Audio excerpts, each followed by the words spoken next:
Bon, ça fait 1 gigabyte que je me bride. J'ai vraiment beaucoup envie de vous parler des films, des séries et des animés que je kiffe par-dessus tout, mais j'ai pas non plus envie qu'on me catégorise en tant que youtubeur critique ou cinéma.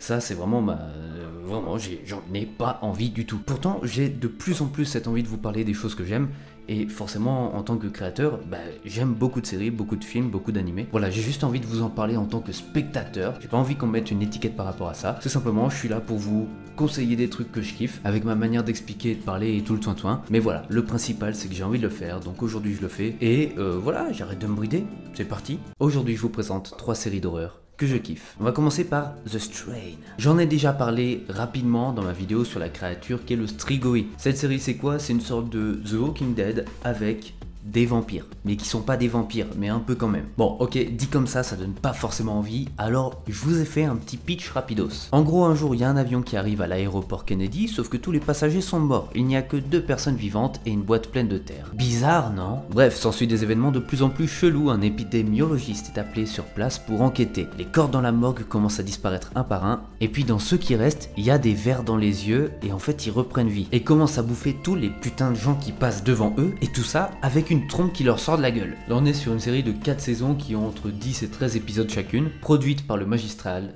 Guillermo del Toro. Si vous le connaissez pas, déjà c'est même pas, il y a pas de si vous le connaissez pas assez, vous le connaissez. Vous connaissez forcément le labyrinthe de Pan, vous connaissez forcément Pacific Rim, La Forme de l'eau récemment, et plein d'autres en fait, même Hellboy, vous avez forcément vu Hellboy 2, enfin voilà, vous connaissez Guillermo del Toro, même si vous connaissez peut-être pas son nom, vous connaissez ce qu'il a fait, c'est obligé. Donc si vous êtes amateur de gore, de personnages forts, mais également de personnages un petit peu chiants, qui font que des conneries et qu'on a envie de buter très fortement et avec beaucoup de douleur, vous aimerez cette série. Bref, à bas les zombies, aux chiottes les vampires, et vive les putains de Strigoi. The Terror. Là, on attaque une série très spéciale, avec une ambiance. C'est ça la série, c'est une ambiance. C'est à la fois très calme et à la fois très glauque. Un petit peu dans le style de The Haunting of Hill House. Putain, et là, vraiment, je me la suis pété un petit peu, mais c'est presque réussi. Sauf que là, on se place il y a plus de 300 ans, dans le cercle arctique, avec un petit équipage qui est là pour savoir ce qui se passe un petit peu dans cette région du globe. L'image est super froide, les acteurs sont très bons, ils ont des prestations ultra glaçantes, c'est le cas de le dire. Et puis il commence par leur arriver des choses de plus en plus cheloues. Tout le monde déjà commence à crever, ça c'est un petit peu chiant quand même pour un équipage, mais ils crevaient de manière pas forcément très naturelle, tu vois, un petit peu, il y a des choses qui se passe. Je peux pas en dire plus parce qu'il y a des choses à découvrir, mais il se passe des choses dans cette série et c'est ça qui fait toute sa force, c'est une ambiance qui te prend.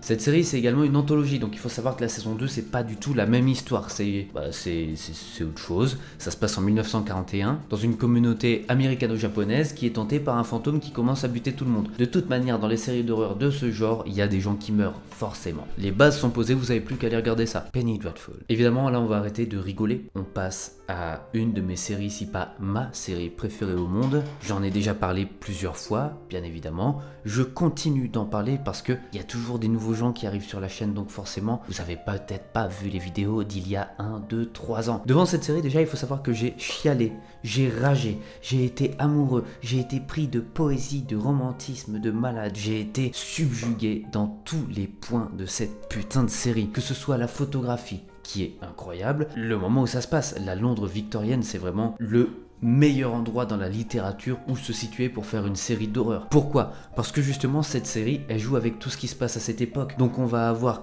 la créature de Frankenstein, on va avoir le docteur Frankenstein forcément, on va avoir Dorian Gray, on va avoir des vampires, on va avoir Dracula, on va avoir des sorcières, des esprits, des loups-garous. Mais pour être plus sérieux dans mes propos, cette série c'est une histoire ultra particulière qui va s'adresser autant aux amoureux de littérature que ceux qui aiment l'histoire, tout en s'adaptant aussi à des personnes qui aiment juste le surnaturel et le gore de temps en temps, tout en s'accompagnant de poésie profonde saupoudrée de musique percutante. Non, ça se voit pas que j'en suis ultra amoureux. Dans le pitch principal, à part tout ce que j'ai déjà dit, en gros, il y a un mec qui tire très bien et qui est missionné pour aller tuer des créatures dans les sous-sols de Londres en pleine nuit pour sauver la fille d'un explorateur qui est quand même, on va pas se le cacher, assez riche. Et ce monsieur, il s'appelle Sir Malcolm Murray et sa fille s'appelle Mina Murray, qui est censé se fiancer avec un mec qui s'appelle Jonathan Harker. Enfin bref, ça, il y a certains gens qui pourront savoir de quoi je parle, mais il y a déjà un lien très important juste là. Bref, tous ces gens, ils veulent juste buter tous les vampires pour sauver la petite meuf. Au final, ça se retrouve à devenir quelque chose d'absolument incroyable. On commence à aimer tous les personnages, on apprend toutes leurs histoires, tout ce qui s'est passé dans leur vie, et forcément, un des personnages principaux dont on se doute pas de la force, c'est Vanessa Ives, qui est jouée par Eva Green, il n'y a pas de rôle qui lui va mieux que celui-là. Ça se voit que de toute manière, toute la série s'articule autour d'elle. C'est vraiment avec passion que je pourrais en parler pendant des heures et des heures de cette série. Mais bon, j'ai envie de faire une vidéo pas trop longue non plus, donc on va s'arrêter là. J'espère que ça vous aura plu, bien évidemment. C'est un petit format pour pas me prendre la tête, pour me prendre du plaisir à parler de ce que j'aime, parce que c'est très important, en fait, je pense. Vous me le direz peut-être aussi dans les commentaires. Mais pour moi, c'est très important de parler de ce que j'aime. En tout cas, voilà, je vous souhaite une très bonne journée. Je vous remercie d'avoir été là encore une fois. Salut!